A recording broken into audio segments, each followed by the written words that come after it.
उदर रोग निदान। धन्वंतरी जी ने कहा, हे सुश्रुत, अब मैं उदर रोग का निदान कहूंगा, वो सुनिए। मंदाग्नि होने पर सभी प्रकार के रोग उत्पन्न होते हैं और उदर रोग विशेषकर मंदाग्नि से ही होते हैं। उदर में मल संचित होने पर अजीर्ण आदि भिन्न भिन्न रोग, ऊर्ध्व और अधोगति वायु के अवरोध होने से सभी प्रवाहिनी नाड़ियां अकर्मण्य हो जाती हैं।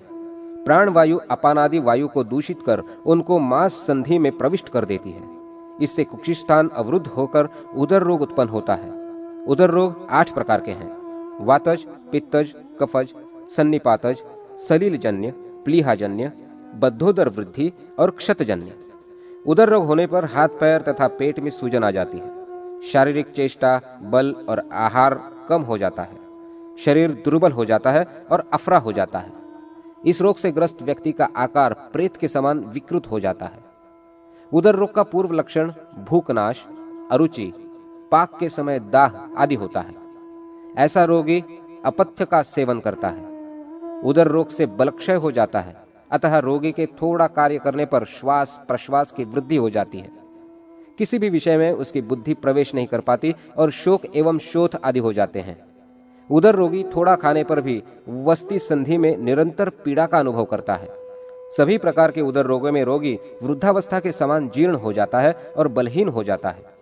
तंद्रा, आलस्य, मलवेग, मंदाग्नि, दाह, सुजन और आध्मान, ये सभी जलोदर के लक्षण हैं।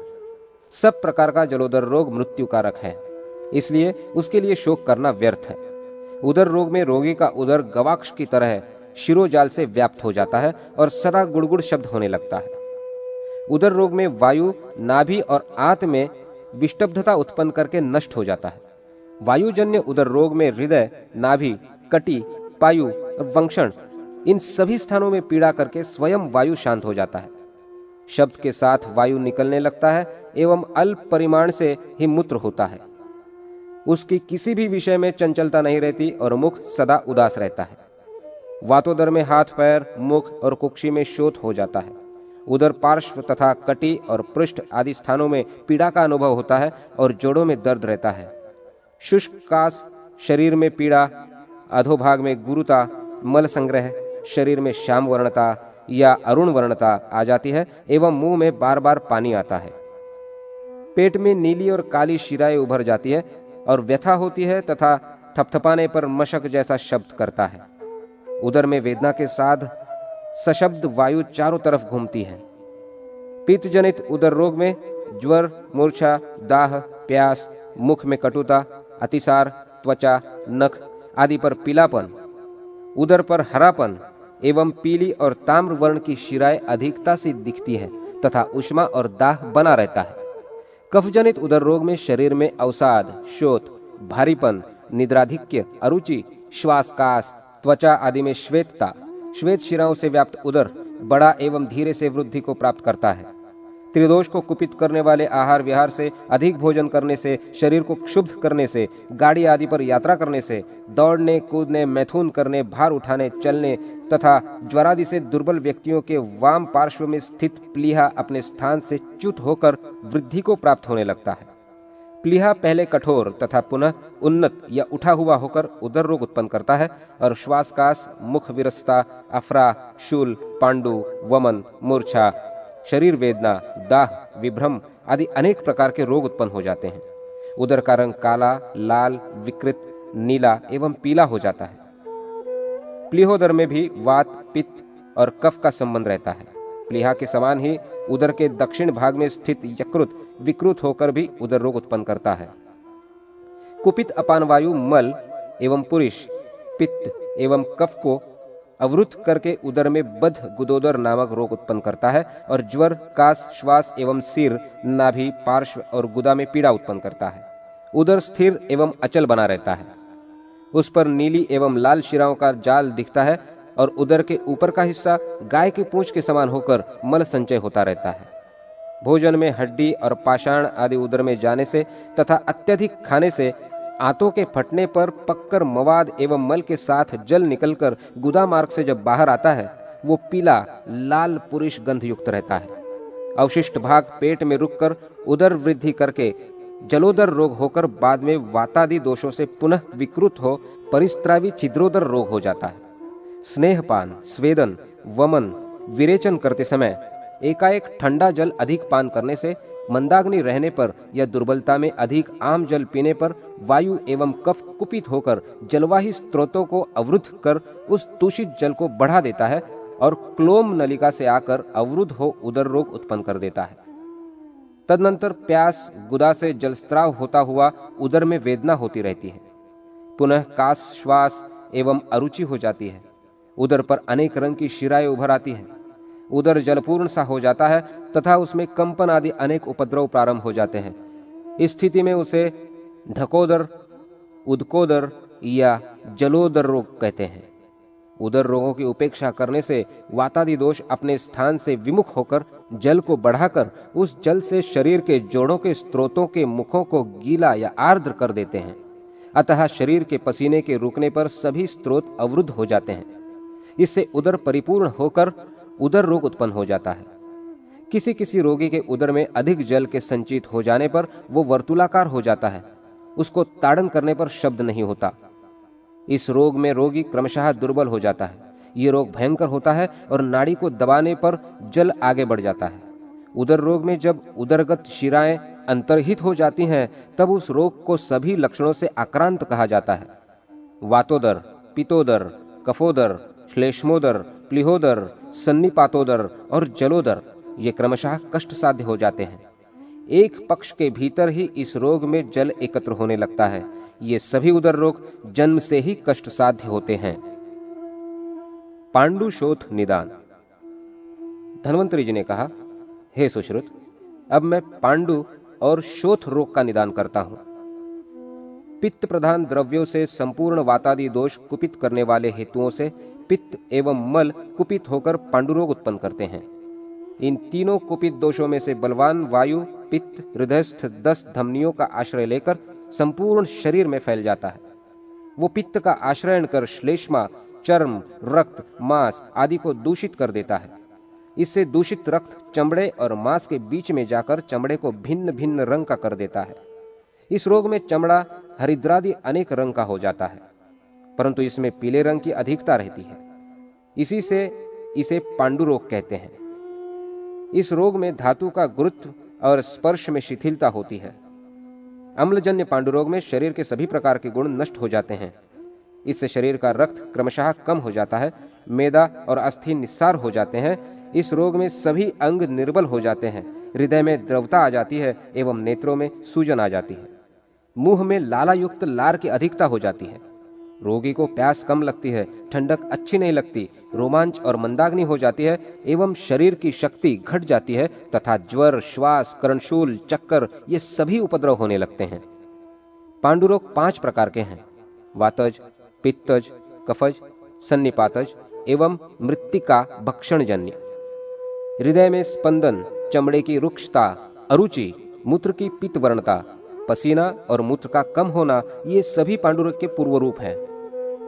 वायुजन्य पांडुरोग में तीव्र वेदना, शरीर में चिपचिपाहट आदि लक्षण दिखाई देते हैं।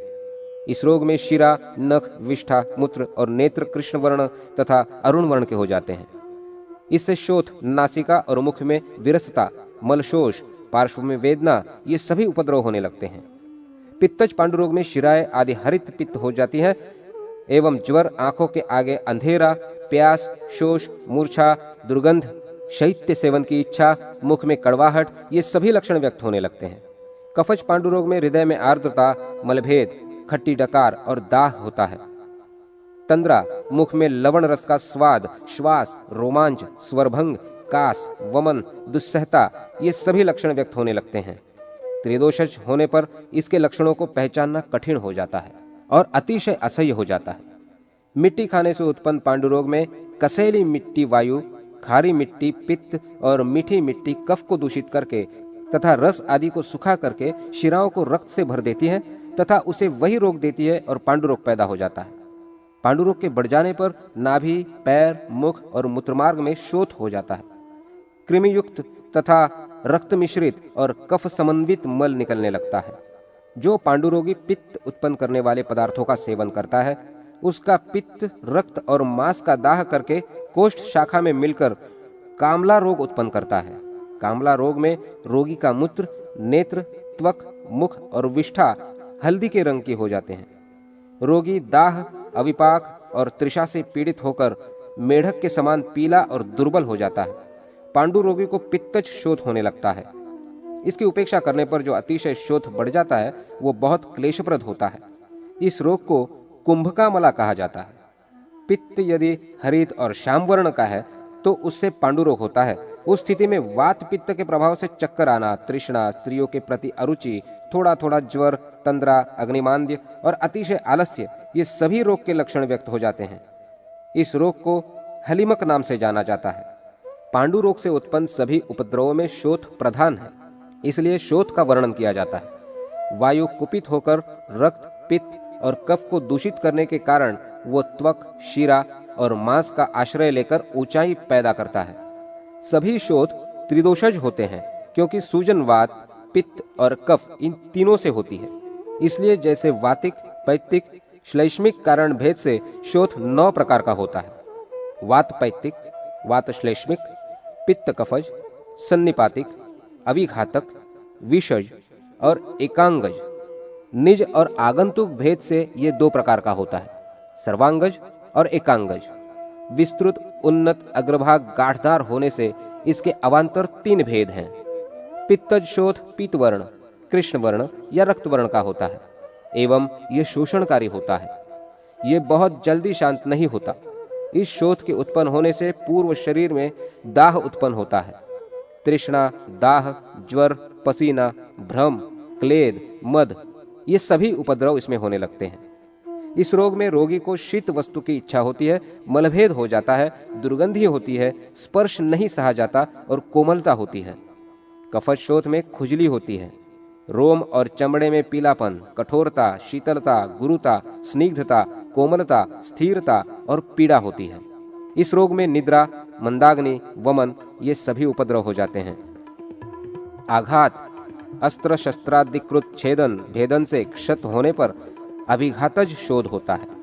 शीतल वायु तथा समुद्री वायु और भल्लातक रस के लग जाने एवं केवाच इत्यादि के लग जाने से जो सूजन होती है वो फैल जाती है।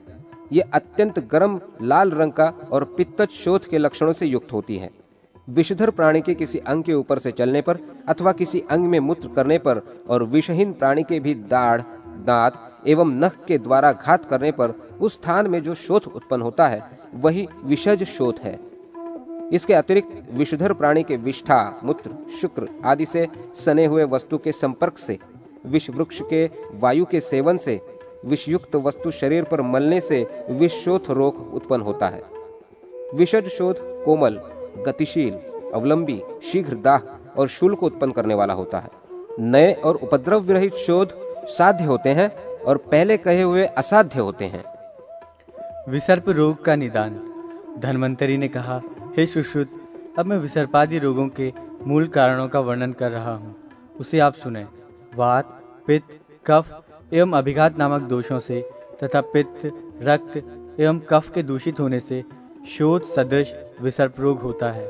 बाह्य, अंतः, उभय ये उसके 3 अधिष्ठान हैं। इनमें अपने अपने प्रकोपक तथा विदाहकारी कारणों से शरीर में शीघ्र विसर्पण कर बाहर एवं अंदर विकृत करके विसर्प रोग शरीर के बाहर तथा अंदर उत्पन्न करते हैं। आंतरिक विसर्प से हृदय आदि में उपताप होने के कारण अत्यंत मोह तथा कर्णनासा आदि में विघटन होता है।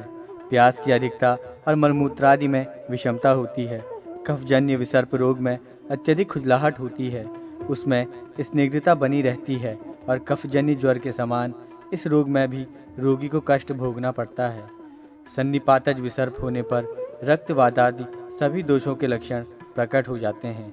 इन सभी प्रकार के विसर्प भेदों की उपेक्षा कर देने पर वे यथाक्रम अपने अपने दोषों के लक्षणों से समन्वित होकर फुंसियों के रूप में उभर आते हैं। ये जब पककर फूट जाते हैं तब अपने अपने लक्षणों में उक्त व्रण का रूप धारण कर लेते हैं। वात पित्तज विसर्प रोग में रोगी को ज्वर, वमन, मूर्छा, अतिसार, प्यास, भ्रम, हड्डी टूटना, अग्निमांद्य, तमक, श्वास और अरुचि का उपद्रव ग्रस्त कर लेता है। ये रोग प्रज्वलित अग्नि के अंगारे के समान रोगी के संपूर्ण अंग को संतप्त कर देता है। ये विसर्प शरीर के जिन जिन स्थानों पर फैलता है वे स्थान बुझे हुए अंगारे के समान काले, नीले तथा रक्तवर्ण के हो जाते हैं। अपने स्फुटित व्रणों के द्वारा यथाशीघ्र ही अग्नि से दग्ध हुए स्थान के सदृश विस्तृत क्षेत्र में ये फैल जाता है। शीघ्रगामी होने के कारण विसर्प मर्मस्थल तक पहुंच जाता है। इस रोग में वायु प्रबल हो जाता है और वो प्रकुपित होकर संपूर्ण अंगों को पीड़ित करता है तथा रोगी को चेतना शून्य कर देता है। उसके प्रभाव से रोगी की निद्रा भी समाप्त हो जाती है। उसकी श्वसन क्रिया में विकार आ जाता है। ऐसे रोगी को हिचकी भी आने लगती है। इस प्रकार के रोग में रोगी की ऐसी अवस्था हो जाती है कि वो पीड़ा से ग्रस्त हो उठता है तो उसको अत्यंत व्याकुलता की अनुभूति होती है। भूमि, शैया तथा आसन आदि पर उठने बैठने और लेटने से उसको तनिक भी शांति प्राप्त नहीं होती। इस रोग से ग्रस्त रोगी उससे विमुक्त होने के लिए विभिन्न प्रकार की चेष्टा करता है, किंतु उस कष्ट से विमुक्त नहीं हो पाता। ऐसा रोगी मन और शरीर दोनों से शिथिल होकर ऐसी गंभीर मूर्छा को प्राप्त कर लेता है जिससे पुनः चेतना में उसको लौटना बड़ा ही दुस्साध्य होता है। इन लक्षणों से युक्त विसर्प को अग्नि विसर्प कहा जाता है। कफ से अवरुद्ध वायु उस अवरोधक कफ का बहुत प्रकार से भेदन कर देती है। तब ग्रंथिमाला तैयार हो जाती है। अथवा जिस रोगी का रक्त बढ़ जाता है उसके त्वचा, शिरा, स्नायु तथा मांसगत रक्त को दूषित करके वो वायु लंबी, छल्लेदार, स्थूल और खरदरी ग्रंथियों की रक्त भरी माला की सृष्टि करती है। इसके कारण रोगी को तीव्र पीड़ादायक ज्वर होता है।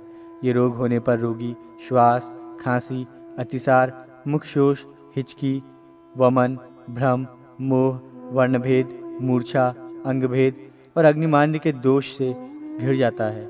इस प्रकार कफ और वायु के संक्षोभ से उत्पन्न इस रोग को ग्रंथि विसर्प कहते हैं। कफ और पित्त के प्रकोपित होने से रोगी में ज्वर, स्तंभन, निद्रा, तंद्रा, शिरोवेदना, विक्षेप, प्रलाप, अरुचि, भ्रम, मूर्छा, अग्निमांद्य, अस्थिभेद, प्यास, इंद्रियजनित जड़ता, आव निर्गमन तथा रसादिक स्रोतों का लेप ये लक्षण दिखाई देते हैं। प्रायः ये दोष आमाशय के एक देश में होता है और धीरे धीरे अन्य भागों में फैलता जाता है, परंतु इसमें दर्द नहीं होता। यह अत्यंत पीला, लोहित और पांडु रंग की पिंडिकाओं से भर जाता है। इसके स्वरूप की कांति कृष्ण और मलिन पाई गई है। ये रोग शोथ से युक्त और भारी होता है। ये स्पर्श करने में अधिक ऊष्मा से समन्वित अनुभूत होता है। इसमें पसीने जैसी चिपचिपाहट होती है। जब ये पककर फूटता है तो इसमें मांस गल गल कर नए रूप में निकलने लगता है। शरीर की स्नायु तथा शिराएं स्पष्ट रूप से दिखाई देने लगती हैं। इस प्रकार सभी लक्षणों से युक्त हुआ ये विसर्प रोग अंततोगत्वा शरीर की त्वचा से संपृक्त हो जाता है, जिसके कारण ये बाह्य भाग में दिखाई देने लगता है। इस रोग स्थान से शव के समान दुर्गंध निकलती है। विद्वानों ने इसको कर्दम विसर्प रोग के नाम से अभिहित किया है। बाह्य आघात आदि के कारण क्षत हुए शरीर से क्रुद्ध वायु पित्त को रक्त समन्वित करता हुआ कुल्थी के दानों के समान स्फोट जनित विसर्प को जन्म देता है। इसमें शोथ, ज्वर, पीड़ा, दाहाधिक्य, शाम और रक्त वर्णता का लक्षण भी दिखाई पड़ता है। पृथक पृथक वात, पित्त तथा कफजनित दोष से उत्पन्न उक्त तीनों प्रकार का विसर्प रोग साध्य है। इतना ही नहीं, वात, पित्त आदि द्वंद्व जनित दोष से समन्वित विसर्प यदि उपद्रव से रहित हैं तो वे भी यथापेक्षित चिकित्सा से दूर किए जा सकते हैं। किंतु जो विसर्प समस्त दोषों से युक्त हो जाते हैं और जिनका आक्रमण रोगी के मर्मस्थल को आहत करने में सफल हो जाता है, जिसके दुष्प्रभाव से रोगी के शरीर का स्नायु, शिरा और मांस गल जाता है और जिनसे शव के समान दुर्गंध आने लगती है, वे विसर्प रोग असाध्य हो जाते हैं। उनकी चिकित्सा संभव नहीं है।